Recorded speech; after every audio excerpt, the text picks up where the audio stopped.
jam, hampir jam 2 ya. Biasanya kita selesai acaranya ini. Baru selesai biasanya. Oke, sekarang gini, Ustadz Rahmat. Berarti jenengan itu sudah lama kajian apa namanya? Salafi atau Wahabi sudah lama. Nah, jadi itulah diantaranya keterangan terkait tentang masalah kenapa ziarah bid'ah, kenapa apa namanya tahlilan bid'ah, itu semua nggak bid'ah. Ya, kalau semua dihukumi bid'ah, itu ya jadi rusak semuanya, ya kan? Karena kullu bid'atin dolalah, semua perkara yang tidak dilakukan oleh Nabi itu adalah sesat, katakan gitu, adalah sesat. Itu maksudnya dalam konteks ibadah mahdhah. Contoh berziarah kubur. Berziarah kubur itu kalau kita tahu dalam apa namanya ilmu hadis, dalam sunnah itu sendiri, itu sunnah itu terbagi menjadi berapa? Sunnah terbagi menjadi tiga, yaitu sunnah fi'liyah, sunnah qauliyah, sunnah takhririyah. Ma huwa sunnah fi'liyah? Apa sunnah fi'liyah itu? Sunnah yang dilakukan oleh Rasulullah. Dan perlu dipahami, ini hadisnya sahih. Insya Allah di dalam apa itu namanya mutafakun alaih, itu hadis menjelaskan Nabi ini setiap pada subuh, kalau pas giliran di Aisyah, Siti Aisyah, beliau selalu berziarah ke Baqi. Sunnah fi'liyah itu adalah sebuah kesunahan yang dilakukan oleh Rasulullah. Itu namanya sunnah fi'liyah. Nah, sunnah qauliyah adalah sunnah yang diperintahkan oleh Rasulullah. Itu namanya sunnah qauliyah, sunnah perintah. Kita diperintah sama Rasulullah, namanya sunnah qauliyah. Sunnah takhririyah, sunnah yang tidak pernah dilakukan oleh Rasulullah dan sunnah tidak pernah diucapkan oleh Rasulullah, sunnah yang tidak pernah disuruh oleh Rasulullah, namanya sunnah takhririyah. Contoh, apa Gus contohnya? Begini Ustaz, contohnya begini. Ketika sahabat Bilal, ini setelah wudhu, sahabat Bilal itu sholat ba'dal wudhu. Nah, setelah selesai wudhu, Bilal ini sholat ba'dal wudhu. Padahal itu nggak pernah dicontohkan Rasulullah. Padahal itu nggak pernah disuruh oleh Rasulullah. Tapi Bilal ini sholat sunnah sendiri, menurut dirinya sendiri. Sholat sunnah sendiri, perlu dipaham. Sholat sunnah ini namanya muamalah, bukan mahdhah. Ya? Akhirnya sahabat Bilal itu sholat. Sampai di situ Rasulullah itu bertanya, ya Bilal, kau punya amalan apa? Terompahmu, sandalmu itu terdengar sampai di surga sana. Bilal, punya amalia apa engkau? Bilal mengatakan, waduh apa ya Rasulullah, tapi saya senang ya Rasulullah, setelah wudhu saya selalu sholat sunnah 2 rakaat, namanya sunnah ba'dal wudhu. Nabi mengatakan, loh, aku nggak pernah melakukan dan aku nggak pernah mengajarkan, nggak pernah menyuruh, tapi kau melakukan, nggak apa-apa. Baik Bilal, teruskan. Namanya sunnah tahririyah, nggak dicontohi, nggak disuruh, tapi dijalankan. Namanya sunnah tahririyah. Paham Ustaz? Oke, seperti ziarah dan lain sebagainya itu adalah ibadah muamalah. Ibadah mahdhah itu contoh. Waduh, ini di Jamiah Sholawat Ibrahimiyah. Nah, ini sholat subuhnya kok sedikit. Ayo dibuat 5 saja sholat subuhnya, 5 rakaat. Itu bid'ah. Dalam konteks kullu bid'atin dolalah, itu adalah bid'ah yang merubah syariat, yang menjadi pakem. Contoh, saum Ramadan 30 hari, 1 bulan, selesaikan 1 bulan. Tapi kita rubah, Ramadan dibuat 2 bulan, ini sudah bid'ah. Kalau termasuk ziarah, itu bukan bid'ah namanya. Ziarah itu sunnah fi'liyah, sunnah yang dilakukan oleh Rasulullah. Dan Nabi kan kemarin saya mengatakan kuntu nahaitukum an ziyaratil kubur. Nabi mengatakan, memang dulu aku larang kalian untuk berziarah kubur fazuruha, tapi sekarang kalian berziarahlah kalian. Dan tata cara ziarah itu ada sendiri. Gak bisa langsung antum mengatakan ini bid'ah, ini sesat. Wah, itu perlu kajian yang lebih dalam lagi. Oke, kemarin jenengan sempat juga tanya, kenapa ada kuburan dibangun Kubah, sedangkan di Mekah sendiri kan kuburannya letter. Itu apakah ajaran Nabi? Termasuk di makomnya Syekh Zaini Abdul Ghani di Guru Sekumpul itu dibangun. Perlu dipaham, kalau kita di Turki itu ada namanya Museum Topkapi. Museum Topkapi itu museum besar peninggalan-peninggalan Rasulullah, dan di sebelahnya Museum Topkapi itu ada masjid namanya Masjid Hagia Sophia. Nah, Ustaz belum pernah ke sana. Nah, itu masalah itu. Susahnya Wahabi begitu. Kayak sampean itu pemahamannya belum kemana-mana tapi sirak-sirik bid'ah, ini perlu dikaji temenan ini. Makanya kalau jadi ulama, jadi kiai harus keliling-keliling. Jadi jenengan itu harus encer. Maksudnya itu harus pinter. Harus yatafaqahu fiddin. Kudu maju akomoni. Maka ini saya jelaskan ya. Seperti kita Jamiah Sholawat Ibrahimiyah, kita fahamnya apa? Ahlussunnah wal Jamaah An-Nahdiyah dalam lingkaran besar Nahdlatul Ulama. Kiai kita tetap Hasyim Asy'ari, dan kita juga alumni dari pesantren Ahlussunnah wal Jamaah, termasuk Habib Muhammad dan sebagainya, gitu kan. Nah, jadi perlu jenengan pahami bahwa ibadah ziarah dan tahlil itu adalah sunnah.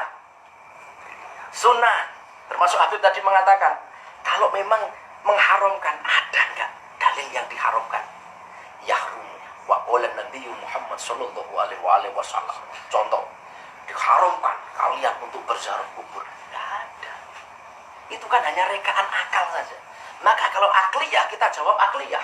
Minta hujah dalil, kita punya ribuan dalil untuk memperbolehkan. Apalagi yang lucu, maulid Kanjeng Nabi nggak boleh.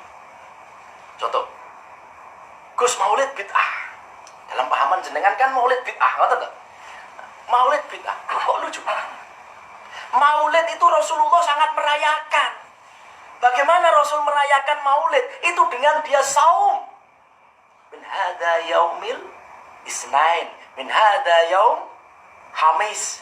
Senin Kamis. Tapi hari Senin ini selalu puasa Rasulullah. Untuk apa? Memeriahkan caranya Rasulullah di ulang tahunnya. Dan kita sebagai umat Nabi, masa kita, jangankan gitu, sampean punya anak-anaknya minta ulang tahun karena sampean cinta dengan anaknya, itu aja kita rayakan kok. Lah kan lucu, merayakan ulang tahun anak enggak bid'ah, tapi merayakan ulang tahun Nabi kita bid'ah. Nah, itu jadi mindset, pemikiran seperti itu harus benar-benar dirubah. Jadi Ustadz siapa tadi? Ustadz Rahmat. Jadi perlu banyak kajian. Ini saya nggak bisa menjelaskan yang banyak. Insya Allah nanti banyak kita mengkaji hadis biar paham. Fatwa dalam kitab hadis Fathul Bari. Itu kitab Fathul Bari itu kitab itu kumpulannya Sahih Bukhari. Itu banyak sekali. Kita kaji yang lebih dalam di situ. Kenapa dan kenapa. Insya Allah Hasyim Asy'ari, Kiai Haji Hasyim Asy'ari. Ketika saya sowan di makamnya Sayyid Ahmad, itu beliau cerita, Mbah Hasyim Asy'ari itu hafal 300.000 hadis lebih. Mulai hadis, bahkan beliau hafal hadis mutawatir, hadis sahih, hadis dhaif hafal, hadis maudhu hafal, hadis hasan hafal semuanya. Hadis maudhu, hadis yang enggak punya ininya, hafal semuanya.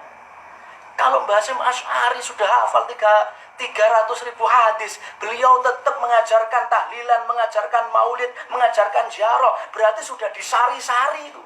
Sudah dapat sari, sudah dapat intisarinya, baru diajarkan kepada umat.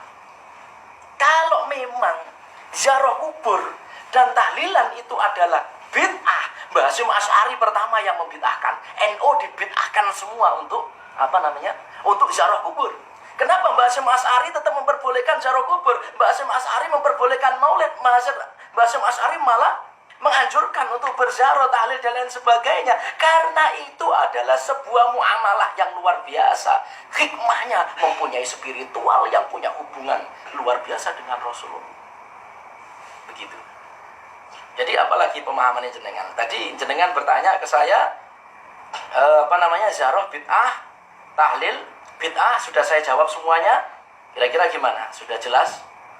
Ini yang live Facebook sebenarnya kita dari tadi ininya perdebatan membahas masalah tahlil ini baru saya live di Facebook biar untuk menambah ilmu teman-teman saudara-saudara kita semua. Gimana Ustadz Rahmat? Ada yang perlu dipertanyakan lagi? Selama ini saya kan sudah menjalankan istilahnya mengikuti ajaran seperti itu, Gus. Nggih. Untuk menurut jenengan niku kan salah gitu. Ajaran seperti itu. Ajaran yang ziarah bid'ah, tahlilan bid'ah. kita kan Salah tur dolalah. Salah tur kaprah. Terus gimana Gus untuk saya sendiri untuk menjadi yang lebih baik itu? Tobat. Tobat. Sampean harus tobat. Ustaz, jadi orang bajingan itu lebih mulia. Jadi orang bajingan ada maulid dia masih hormat. Tetapi sampean jadi umat muslim, lihat maulid sampean bid'ah-bid'ahkan, subhanallah, itu lebih parah daripada orang bajingan, Ustaz. Afwan, ngapunten Ustaz. Seperti itu.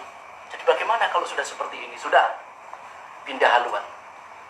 Dari aliran yang sampean ikuti, pindah haluan. Apa pindah haluan? Pindah haluan ikut Ahlussunnah wal Jamaah, An-Nahdiyah, Nahdlatul Ulama. Oke. Bisa dipaham Ustaz? Kalau lebih pahamnya lagi, kita bahas masalah hadis yang lebih paham. Insya Allah kitab apapun akan saya siapkan. Oke. Jadi seperti itu. Oke. Sekarang begini. Ini alhamdulillah para konco, ini saudara kita yaitu Ustadz Rahmat. Beliau ikut dalam sebuah paham yang dimana tahlilan bid'ah dan ziarah juga bid'ah, sudah kita jelaskan semuanya. Kalau kepingin tabayun lagi yang lebih dalam, silahkan. Cuma saya pesan kepada saudara-saudara jenengan, begini loh, silahkan dengan manhaj jenengan, dengan sampaikan kepada saudara-saudara. Silahkan kalau mau ceramah kemana-mana. Silahkan kalau mau ceramah kemana-mana sesuai dengan akidahmu, silahkan. Tapi jangan pernah mengkafir-kafirkan, membid'ah-bid'ahkan ajaran kita Ahlussunnah wal Jamaah. Ingat, Ahlussunnah wal Jamaah, An-Nahdiyah Nahdlatul Ulama, ini orangnya jutaan. Sudah mayoritas seluruh Indonesia. Tapi ajaran panjenengan itu masih minoritas di Indonesia. Lama-kelamaan di TV Rojar, TV dan lain sebagainya membid'ah-bid'ahkan kami diam. Ingat, sekali masih itu diteruskan, kami akan bersatu seluruh ulama Ahlussunnah wal Jamaah, Nahdlatul Ulama, bisa menggempur aliran itu, bisa mengusir Wahabi dari Indonesia. Itu akan sangat dan mungkin bisa kita usir dari Indonesia. Ingat, silakan kalian mengkaji apapun, silakan.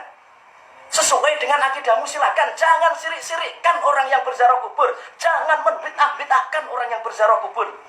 Ini fatal ini. Gak sepaham, silahkan. Tetapi satu yang perlu dipaham, ajarkan mereka syariat sesuai dengan pemahaman akidah mereka. Ajarkan manhaj sunnah sesuai dengan pemahaman mereka. Tapi satu syarat, jangan pernah membid'ah-bid'ahkan atau mensirik-sirikkan kami semua warga Nahdiyah ketika berziarah kubur, tahlil, maulid dan lain sebagainya. Masih kami kasih waktu untuk di Indonesia. Ketika kami seluruh ulama dari Sabang sampai Merauke, kita berkumpul semuanya untuk menggempur, menghancurkan manhaj salafiyah. Seketika itu juga akan hancur. Ingat, ini juga akan terjadi ini. Kalau terus-teruskan seperti itu, kajian seperti itu diteruskan. Dan ini sangat bahaya dan sangat sakit hati kami semua tentang adanya kajian seperti itu. Maaf Ustaz ya. Jadi ini ini harus keras kita, masalah akidah kita. Kalau kepengen datang masalah dalil, silahkan datang ke Pondok Pesantren Internasional Al-Iliyin. Mau debat model apa? Bukan sombong saya, memang harus sombong masalah akidah. Karena kita mencari sebuah kebenaran. Datang, kita jelaskan sesuai dengan dalil yang sahih, sesuai dengan kitab-kitab yang diajarkan oleh guru-guru kita, termasuk dari faham Asy'ariyah, Imam Asy'ariyah. Ingat, dalam suatu keterangan dalam kitab Tariful Umam wal Muluk, Nabi mengatakan begini, Ustaz, saya ila zaman, di dalam salah satu zaman nanti, ini agama terpecah belah menjadi banyak. Maka ikutilah ajaran seseorang sultan yang mampu menaklukkan Konstantinopel. Dalam juz 7 halaman 93, kitabnya Tariful Umam wal Muluk. Ikuti dalam ajaran yang sangat benar menurutku, kata Rasulullah, yaitu besok ada seorang sultan yang mampu menaklukkan Konstantinopel. Siapakah sultan itu? Namanya Sultan Ahmad Sani. Nah, Sultan Ahmad Sani ini membawa fahaman yaitu Asy'ariyah, i'tiqad Ahlus Sunnah wal Jamaah yang kita pakai sebagai Nahdiyah, Nahdlatul Ulama. Jadi ajaran ini, kalau masalah berdebat, masalah dalil tentang syarah, tentang masalah tahlilan, kami siap welcome 24 jam. Nah, seperti gitu. Jadi seperti malam seperti begini. Jadi begitu Ustaz. Jadi maaf, omongan saya agak kencang karena agak semangat. Saya di Malaysia itu selalu berhadapan orang-orang yang model sampean seperti gini. Tapi alhamdulillah banyak yang tobat. Nah, ini tanya Abbas Syihabuddin, iya tak? Iya. Nah, ini Abbas Syihabuddin ini selalu mengikuti saya ke Malaysia sana. Banyak yang model-model koyok jenengan gitu. Tapi jenengan biasanya gitu di batu hitam tapi jenengan boten gitu. Ya guyon Ustaz ya. Nah, jadi gini Ustaz. Ini yang perlu kita paham ya. Perlu kita paham, memang perlu dikaji yang matang. Ya. Jadi jenengan sudah paham akidah kita, sebenarnya begini, ini Habib Muhammad. Sebenarnya begini, ini beliau ini sebenarnya ini sering sudah sering tanya jawab dengan saya terkait masalah itu. Makanya tadi mau menjelaskan lagi tentang masalah itu. Insya Allah apa yang ada dalam akidah i'tiqad Ahlussunnah wal Jamaah An-Nahdiyah Nahdlatul Ulama itu insya Allah sudah benar sanad-sanadnya sampai ke atas. Dan insya Allah. Dan begini, orang-orang banyak yang tanya, Gus, jenengan sebagai apa di NU? Di organisasi sebagai apa? Memang saya bukan ketua MWC, saya bukan mustasyar NU, saya bukan tanfidiyah NU, dan saya bukan pengurus keorganisasian NU. Tapi saya sangat berperan besar di dalam NU. Orang mengikuti NU, berjuang di NU, nggak harus masuk dalam struktur keorganisasian Nahdlatul Ulama. Malah yang luar biasa berjuang di NU itu malahan yang paling kebanyakan yang nggak masuk di struktur keorganisasian. Contoh, guru-guru TPQ di pedalaman, kiai-kiai seperti Abah Su'eb, Kiai Su'eb ini yang ngaji manakiban dan lain sebagainya di kampung-kampung, menguatkan akidah Ahlussunnah wal Jamaah, itu juga berjuang di NU. Jadi begini Ustadz Rahmat ya. Jadi inilah yang bisa saya sampaikan. Karena jenengan silaturahim ke sini, bertanya tentang masalah kuburan bid'ah, terus maulid bid'ah, terus tahlilan bid'ah, sudah saya jawab semuanya. Mungkin ada yang belum paham, mungkin jenengan tanyakan. Sudah paham ya? Nah, bagaimana caranya untuk menjelaskan kepada mereka semua? Insya Allah nanti akan saya ajak kajian kitab yang khusus, insya Allah bersama Habib Muhammad juga. Insya Allah nanti di lain waktu yang kosong.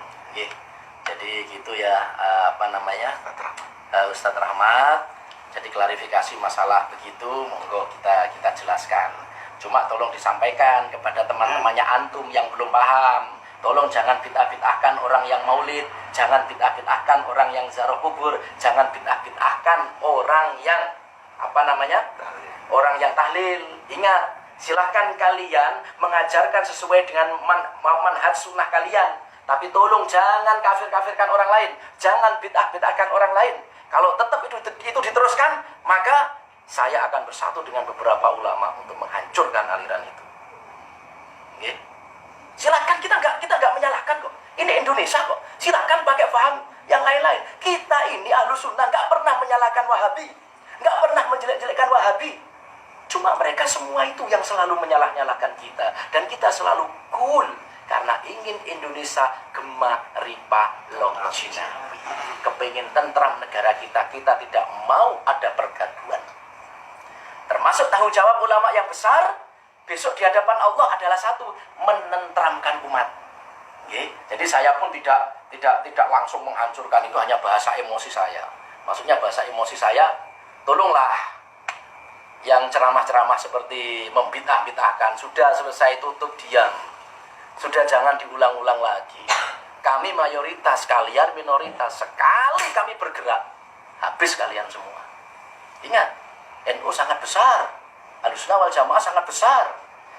Nah, kalian yang Wahabi menyalah-nyalahkan kita semua, kita diam. Silahkan mau dakwah ceramah sesuai dengan paham kalian. Jangan menyalah-nyalahkan akidah kami. Mungkin begitu Ustaz. Tapi Ustaz Rahmat, saya tanya dengan jujur. Jenengan ingin pindah akidah mengikuti saya, Ahlussunnah wal Jamaah, Nahdlatul Ulama, atau tetap mengikuti Wahabi? Pengen pindah akidah.